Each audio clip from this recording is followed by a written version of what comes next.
Hello मेरे प्यारे students, कैसे हैं आप सब। आई होप आप सब अच्छे होंगे। आपकी स्टडीज बहुत ही जबरदस्त चल रही होगी। मेरा नाम है इंजमाम खान। स्वागत करता हूं आपका हमारे शानदार यूट्यूब प्लेटफॉर्म जिसका नाम है एफएमआई करियर इंस्टीट्यूट। जैसा कि बच्चों आपको पता है कि हमने स्टार्ट कर दिया था क्लास 11 बिजनेस स्टडीज का चैप्टर नंबर 2 जिसका नाम है फॉर्म्स ऑफ बिजनेस ऑर्गेनाइजेशन, और आज हम इस कारवां को आगे बढ़ाने वाले हैं। अगर अभी तक आप लोगों ने बच्चों चैप्टर नंबर 1 को नहीं पढ़ा है तो आप प्लेलिस्ट में जाके देख सकते हैं। प्लेलिस्ट में आपको चैप्टर नंबर 1 की सारी प्लेलिस्ट मिल जाएगी।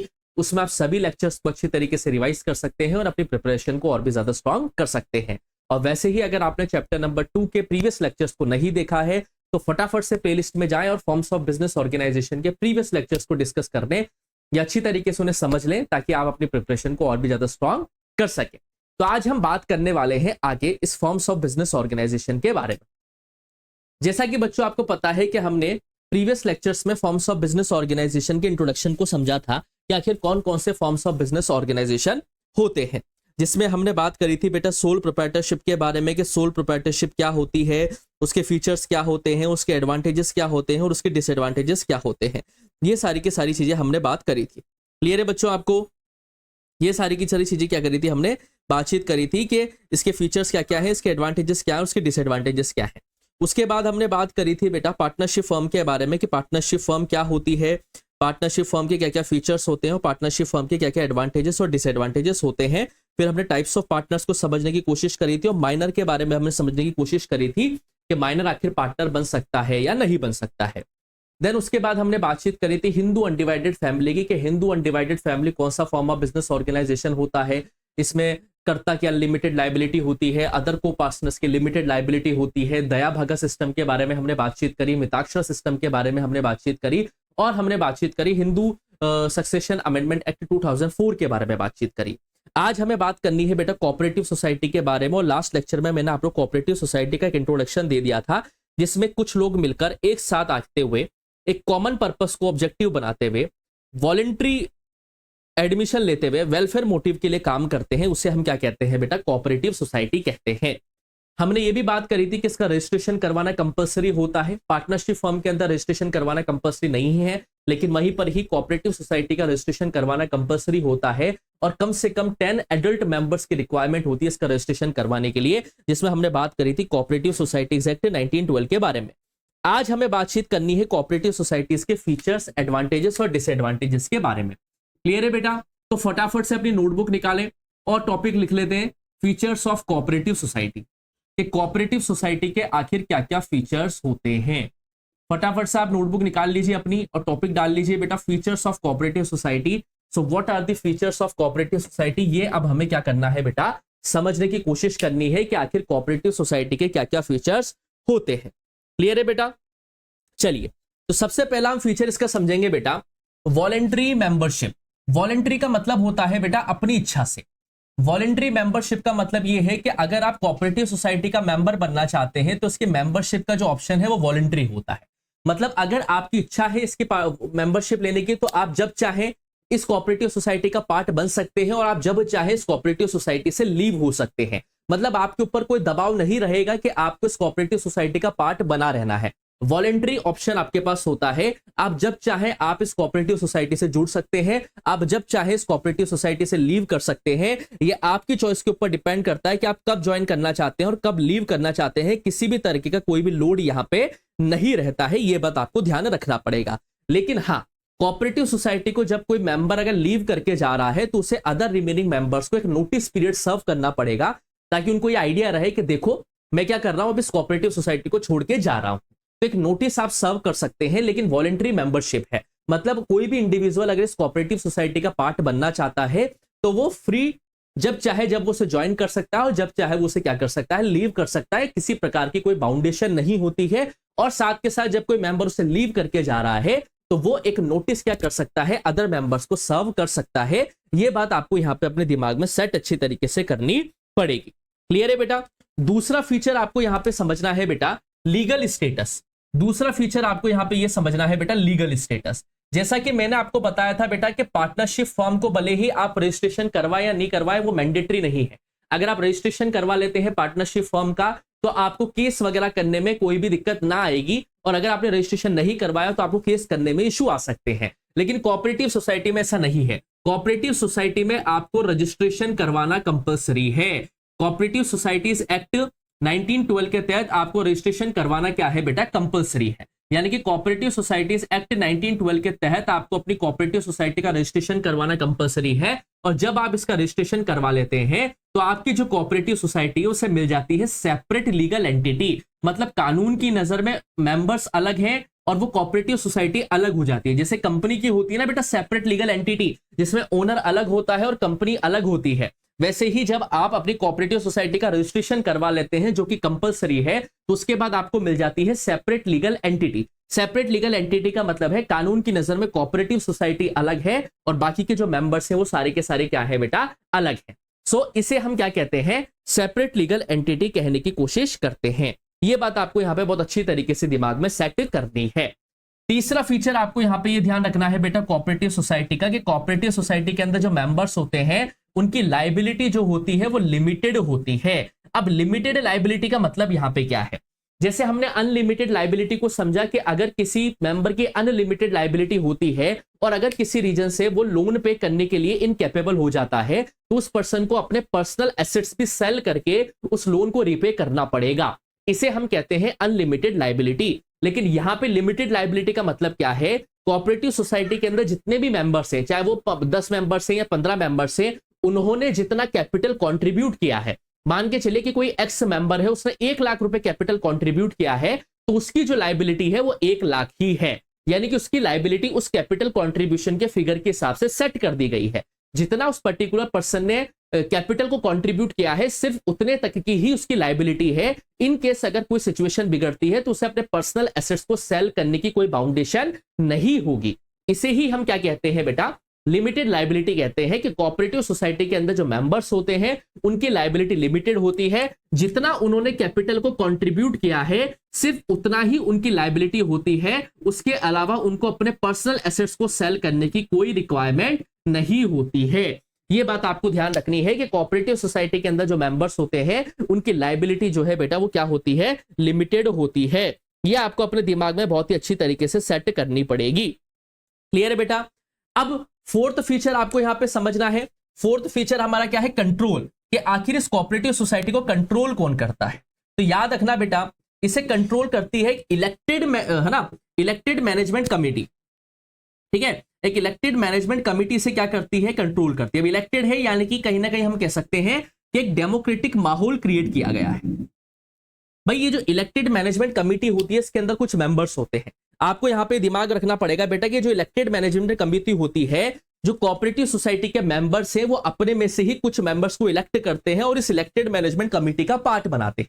और यही क्या करते हैं, पूरी कोऑपरेटिव सोसाइटी को कंट्रोल करने का काम करते हैं। यानी कि हम कह सकते हैं कि जो कंट्रोल हो रहा है कोऑपरेटिव सोसाइटी के अंदर वो एक डेमोक्रेटिक तरीके से हो रहा है, जिसमें सभी मेंबर्स मिलकर कुछ पर्संस को इलेक्ट करते हैं और वो पार्ट बनते हैं बेटा इस इलेक्टेड मैनेजमेंट कमेटी का, और वही क्या करते हैं, इस कोऑपरेटिव सोसाइटी को कंट्रोल करने का काम करते हैं।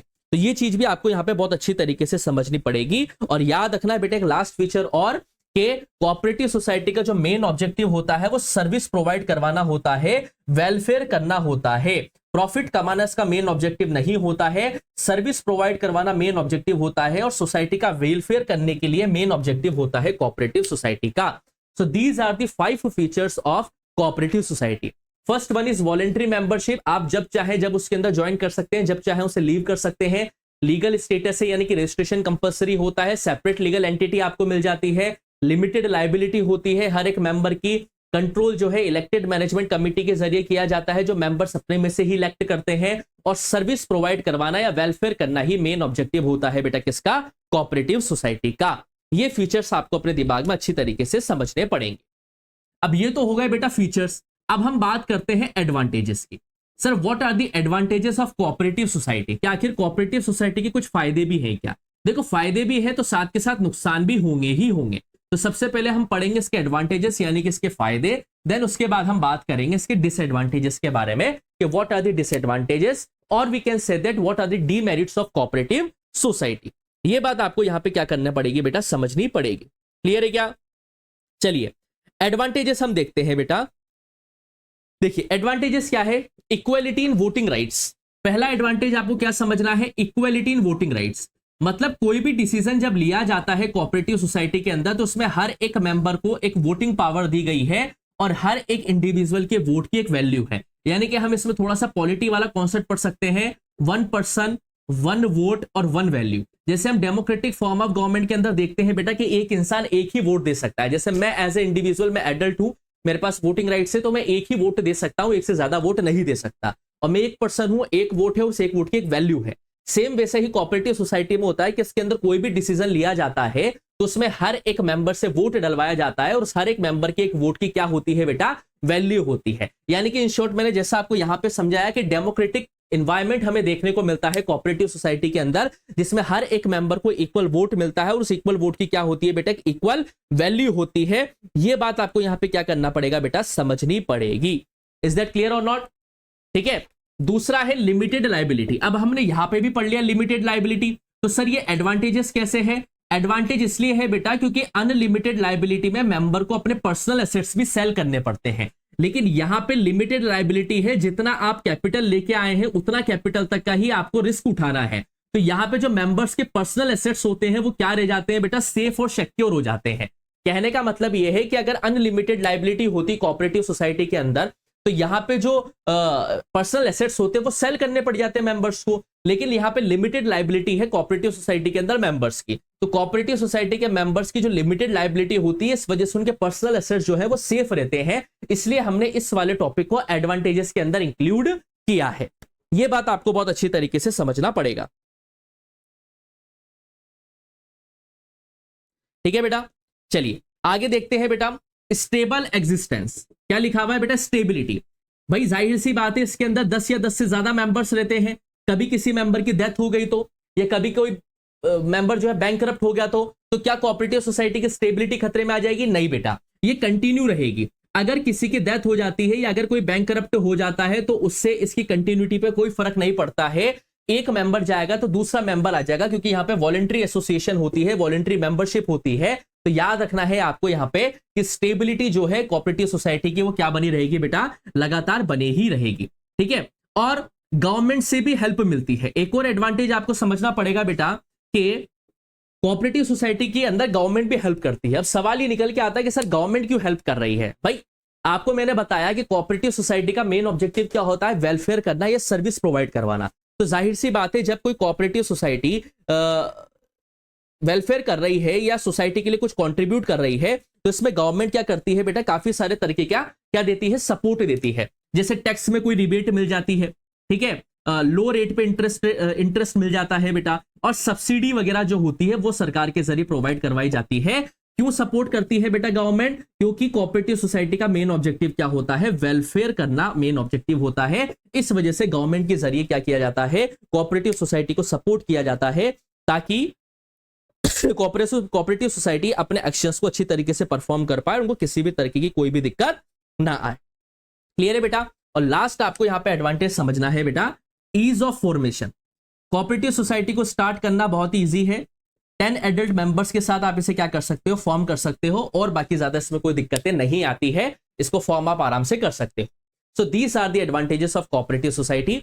फर्स्ट वन इज इक्वलिटी मिलती है सभी मेंबर्स को वोटिंग राइट्स में। लिमिटेड लाइबिलिटी होती है तो उनके पर्सनल एसेट्स सेफ हो जाते हैं। स्टेबिलिटी यहां पे लगातार बनी रहती है, चाहे किसी भी मेंबर की डेथ हो जाए या वो इनकैपेबल हो जाए।